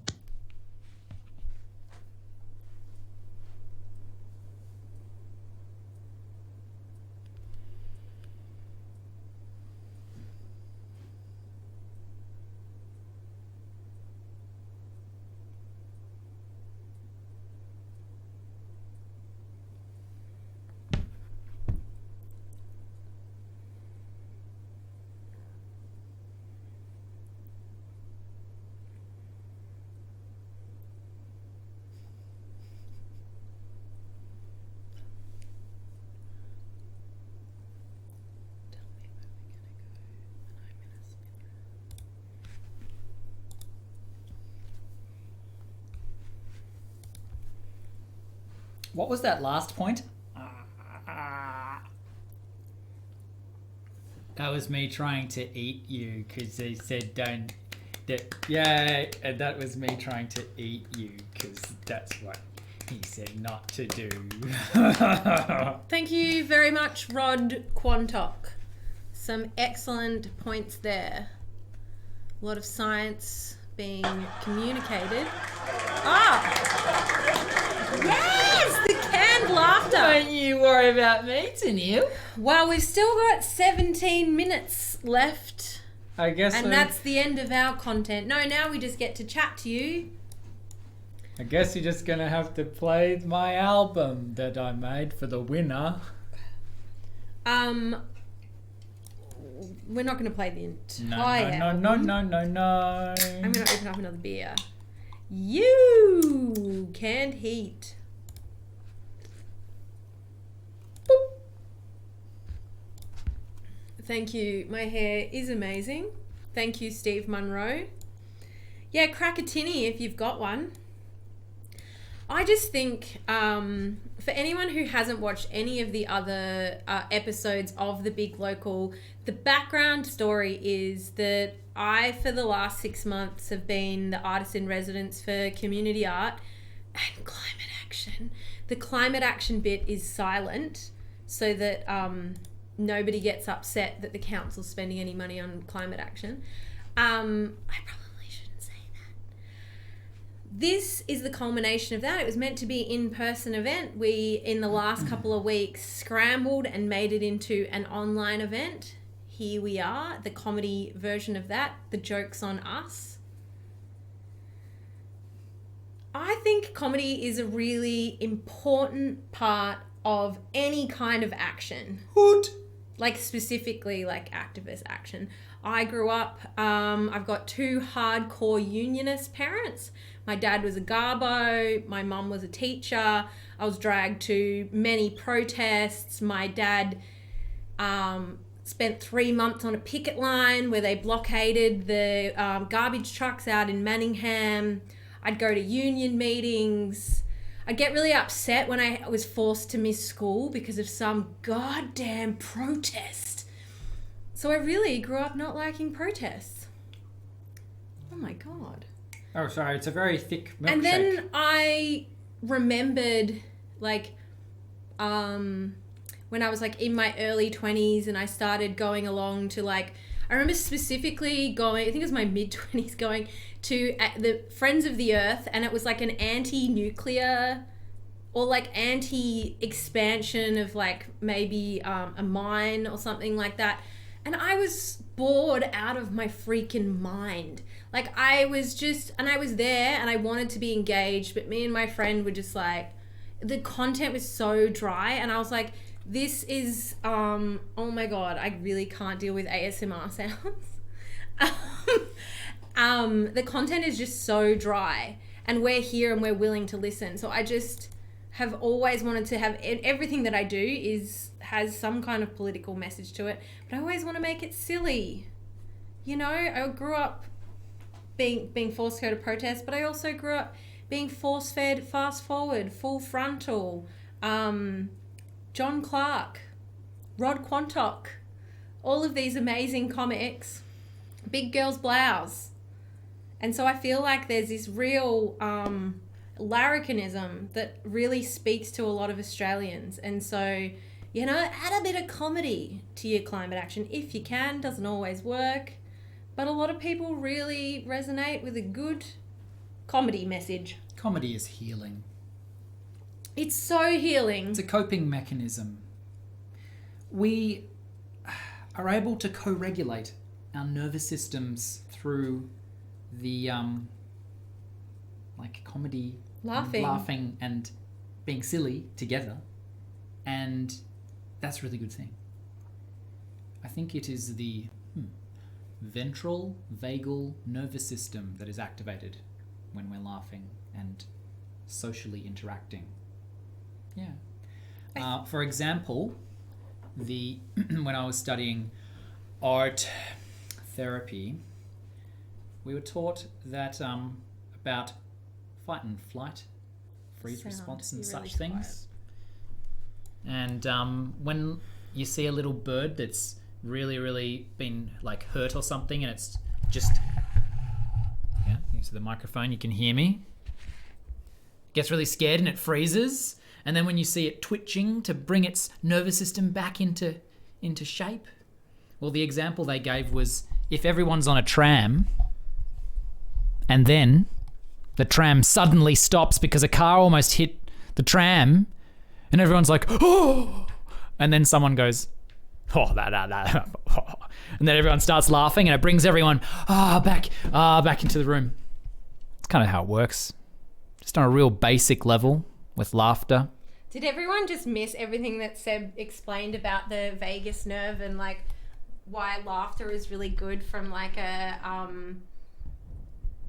some kind of, it's the things are coming through the chat.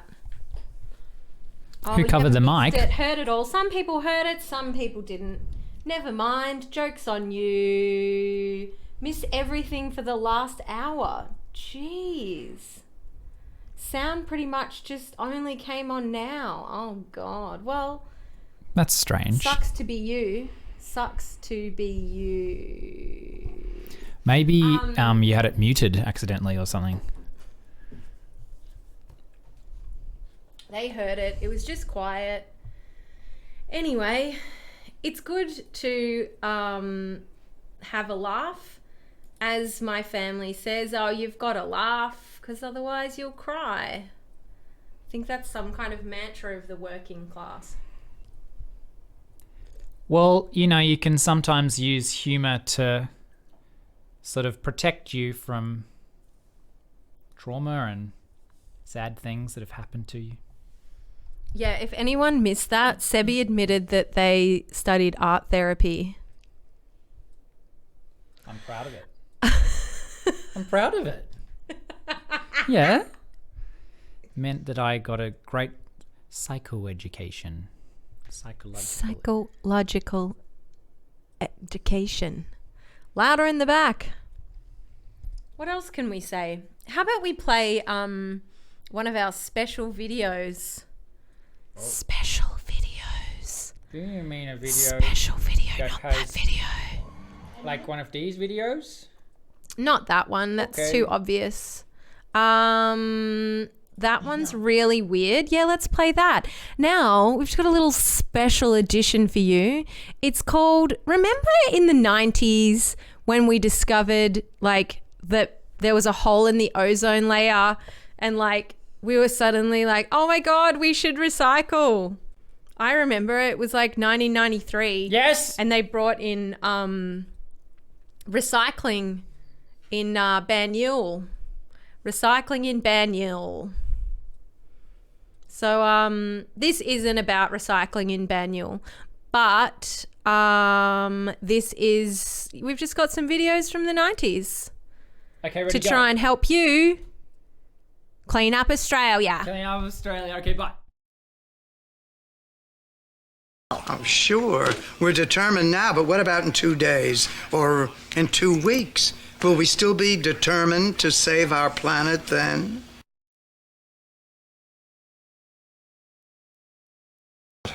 None. That's plenty. I'll be right back. Here's your tie.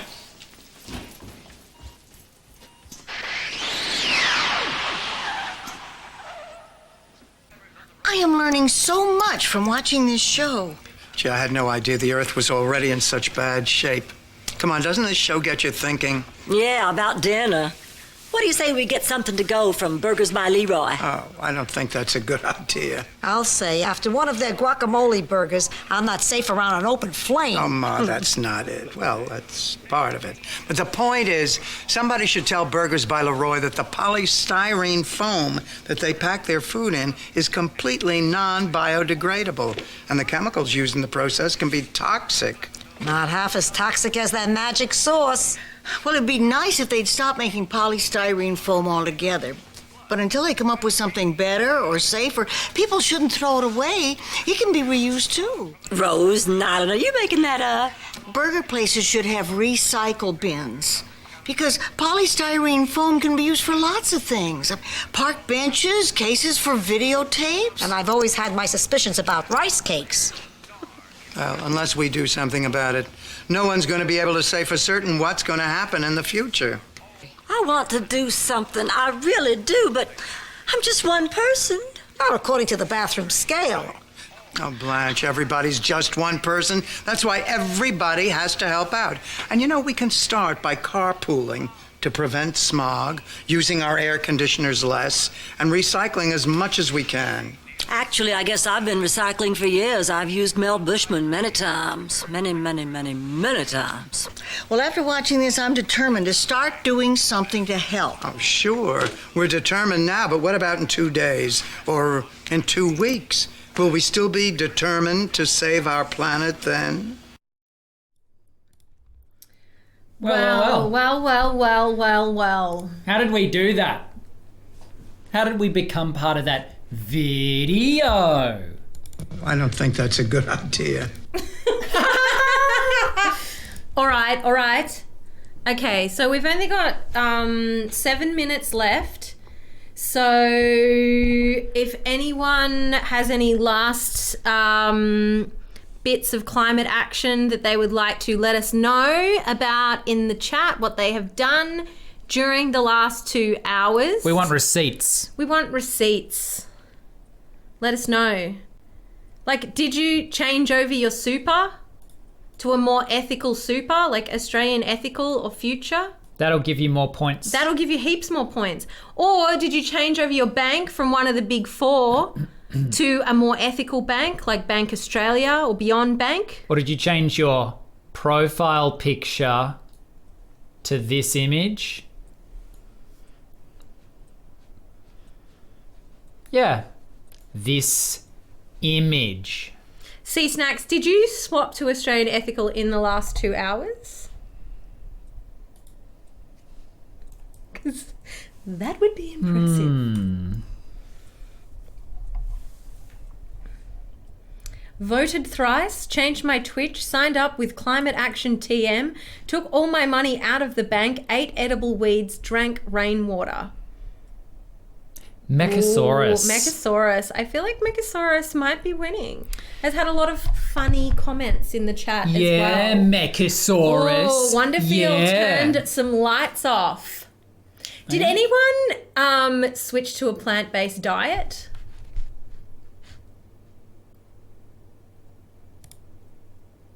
Or is the joke just on us? All right, we'll give you some time to pop some things in the chat. Oh, Mech is already vegetarian. So that means you can't switch to a plant-based diet if you're already on one. Oh, well, you don't get points for that, I guess. Oh, Sea Snacks put my boozy seltzer can in the recycling bin. Whoa. That's 8 points. Fizzy Fingers, I live in a caravan and I have nothing except weeds. Did you do that in the last few They minutes? are delicious weeds. That's 8 points. We'll also accept receipts of just things that you already do. Because let's celebrate all climate action, not just stuff we've done in the last 2 hours. Now, if you do one of these things, you get 10 or 12, 15 of the points. But if you don't, none do every of the thing that you can do, then you get 6 or 5, 10 or 5, 4, 10. If on the points that you get, okay, minus those others. Before we finish and I calculate all the terms. Others. I bought a bento box and bamboo straws from Amazon. I think leave this on, Sebi, because this is great. The world being on fire in the middle of the ocean is poignant. I was just wondering, Sebi, if you could play some of the songs. Just the danger of drinking beer, I mentioned this last time, is that you might burp the entire way through your live stream. Sebi literally made 5 tracks this afternoon. I had a bath because I was experiencing a lot of anxiety in the lead up to doing a live stream because it's difficult. I much prefer performing live in person. We don't have all these tech things and waiting on people to send us videos and relying on the internet and worrying about, will anyone come? Why isn't the Fringe Festival sharing the stories that I tagged them in? All of these things contribute to my nervous system being on like tight. Meanwhile, I made an album of 5 songs. And then Sebi just made an album of 5 songs. So here we go. I'll stop telling everyone about my issues. Should we be able to talk over this, or should we give them the sort of I think we should be able to experience? talk over it because we're like, I wish I could actually turn this on. I don't think there's any batteries. It's not charged. Okay. Or is it? Oh, it's charged. On. I'm going to say we want to talk over the top of this purely because I only discovered this has reverb. Okay, then. I've made 5 songs, and they are in order. The first song is I Take Climate Action. Here we go.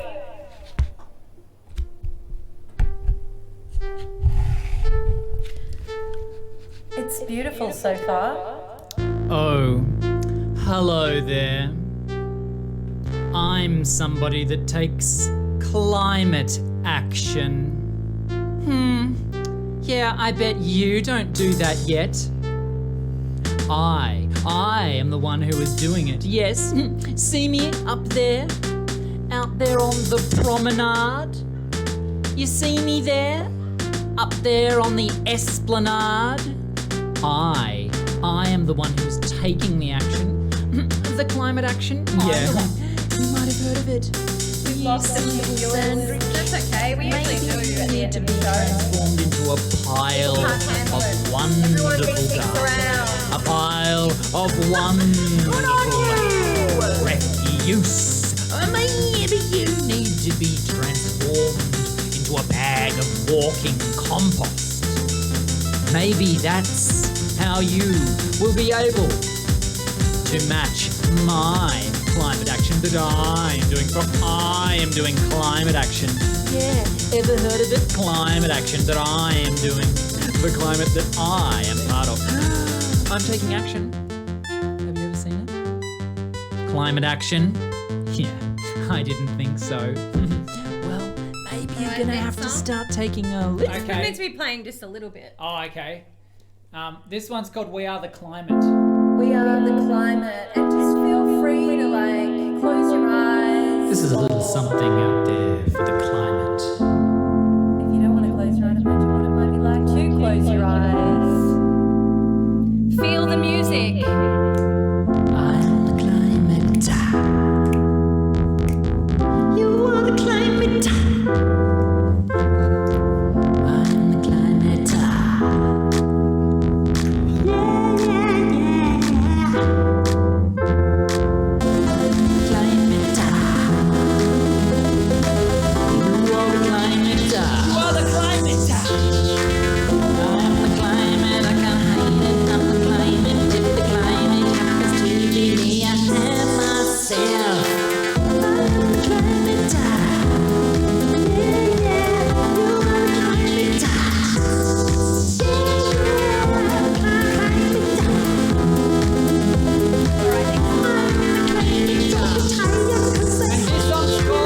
A little action. We just want to give you all a taste so that you really know what you've missed out when you don't get the download of all 5 tracks in full. If you like the climate, better take action. If you like the climate, share it with your friends. Share the climate with your friends, people. I like the climate. So I'm taking action. You like climbing in a tree. Well, that's pretty okay with me. Take a little action. Climb it today. Take a little action. Okay, next song. Have you ever seen a climate? Is what this song is called. Ooh, we've taken a different turn here, I feel. Have you ever seen a climate?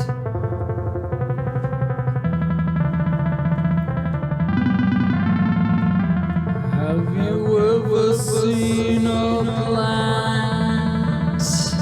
Have you ever seen a plant? Have you ever seen a plant? Have you ever seen a planet? Have you ever seen a seagull? Have you ever seen a seagull? Have you ever seen the sea? Have you ever seen the sea?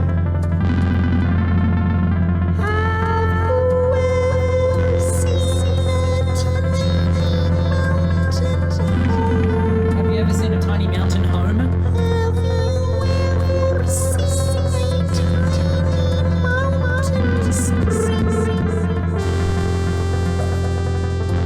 Okay. And now we're going to transition to the next song, which is called Climate Catastrophe. Ooh, yeah. Climate Catastrophe.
Wow, that was the real test to see how dedicated you were to climate action, TM, because everyone's a winner. Yeah. You're a winner. You get a download of the album. You get a download of the album.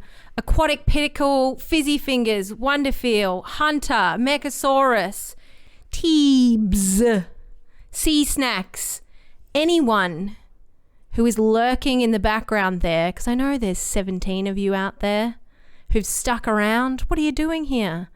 I don't even know. Guess what? Ellie Telf. The link is dropping in the chat right now. You better get in there as fast as you can and download those songs. Download that album artwork. Boom, it's dropped. This is massive. And you know what? I'm even going to throw in the badge, the t-shirt, and the climate action profile pic. All right? You ready? Dropped. Uploading now. There you go. So. Waiting to pack the Szechuan. You. There's some... Nothing like a bit of Szechuan in a cone. There you go. Look, I'll admit it. The other day, I went to pack a cone and I accidentally packed it with Szechuan. Look, all right. Thanks everyone for sticking around until the end, till we become really unhinged, till I admit that I packed a cone with Szechuan, till you all got your prizes for your climate action. Now, if you haven't already voted for us, vote for us in the People's Choice Award. And also join us again on Thursday because we're going to have a completely rubbish art spectacular. That's right. Completely rubbish art spectacular. We're going to have some amazing stuff. We're going to have amazing stuff. Incredible. We're going to have incredible stuff. We're actually going to be joined by Uncle Colin, who's going to do a Welcome to Country We are going to have deep, soulful sweats. They're going to be taking us...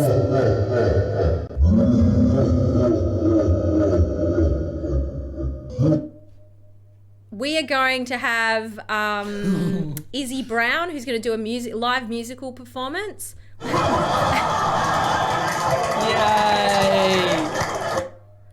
We'll have Sarah Seahorse and Luna Aquatica, who we're locking in a room in the back, because we all actually have the same bubble. We all access to the same house. So they will be in a shed out the back with a bunch of crap that I deliver them, and they've got to make something out of it. Some rubbish art. Who else are we going to have? We're going to have Lichen Kelp, who is going to take us through the latest Seaweed Appreciation Society exhibition, online exhibition. Cute. And just us harassing you to vote for us in the People's Choice Award, because that is what this is all about. We want validation. We all want validation for our climate action. And the biggest validation we could have is to be chosen by the people. I am a climate. Chosen by the people choose us. You are a climate. I am a climate. We are climate.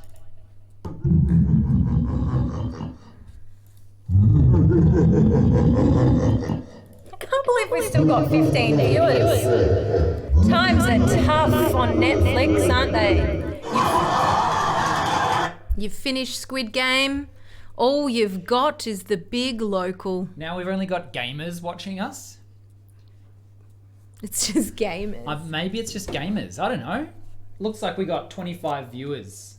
That's what I can see. That's not updated. Not updated? What's updated then? Why does mine say 15? Because you're... I'll take 25. Oh, look, we can just sit here all night. Everyone go watch Midnight Mass. I heard it was crap, actually. I heard it was really boring and slow. Everyone just watch repeats of The Big Local. It's at this point that I'm like, Sebi, we'll cut this out, right? We'll edit this last bit out, and this will just be available to people that are... patrons. People that are watching us now, People but that then have joined tomorrow our we Patreon wake up that and we we go, don't have. we don't want to edit it. People can just suck it up, all our content with it. Any of it. Yeah, put us back on the old host screen. Host screen. Here we go. So don't forget, everyone, you've got the album now. You've got the badge. The picture of the badge. Picture of the badge. You've got a picture of the t-shirt. So I hope that that's going to be helpful for you in just motivating you to take more climate action. And hey, maybe you'll take climate action through... a bit more seriously. Yeah, through the Take it a bit more seriously after this. I hope you'll all take it a bit more the seriously. medium of comedy. Oh. But this is not a joke. Climate action is not a joke.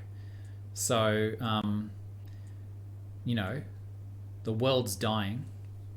People are dying. I don't think the world is dying. No. I just feel like Because there is life in all matter. the world's Death not is going an to die. illusion. It's going to go on without us. No. If we make it uninhabitable for ourselves. No, but we will die and just become just part of it. We're already part of it. It's just an illusion that we're separate from it. So then there's no point to anything. So why are we doing anything? Bye. Everyone wants me to sing a song. Can you sing a song about... Everyone wants me to sing a song. Yeah, about positive... Positive regard? Unconditional positive regard? Nah, positive nihilism. Positive nihilism? Yeah. I don't even know what that means. I'd have to look it up on Wikipedia. Nihilism's like you don't believe anything means anything. But what's positive? Positive. It's like, well, just because nihilism. nothing means it, just because things don't mean anything doesn't mean we shouldn't still act ethically and nice and have a good time. That's true. Like, if the world was burning up and there was a giant meteor coming down, I wouldn't suddenly become a mass murderer. I'd just be like, I'm still going to be a nice person. I'm still going to be who I am. You know what I mean? I'd become a mass murderer. Okay, bye. Don't leave me here. I don't know how to turn anything I'm off. literally just creating some music for you to sing to.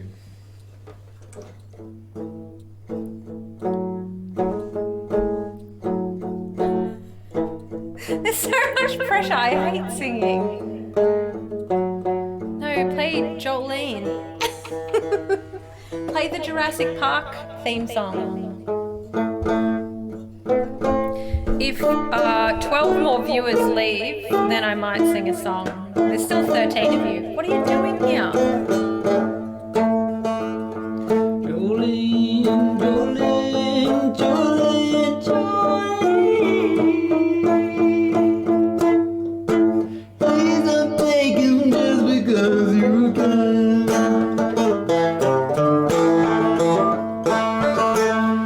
You can do a little boo, I can do everything I know you can be just like me.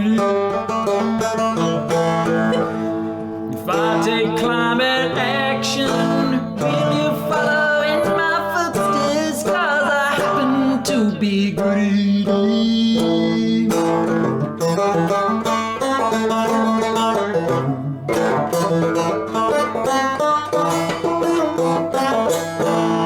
Jolene, Jolene, Jolene, Jolene.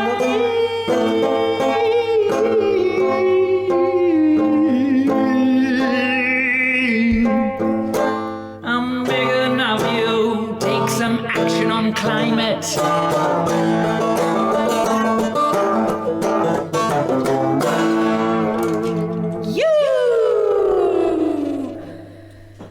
All right. We're going to go now. Gotta go smoke some Szechuan. Thanks, everyone. It's been a gas, as they say back in the day. Buy it. Bye. See you on Thursday.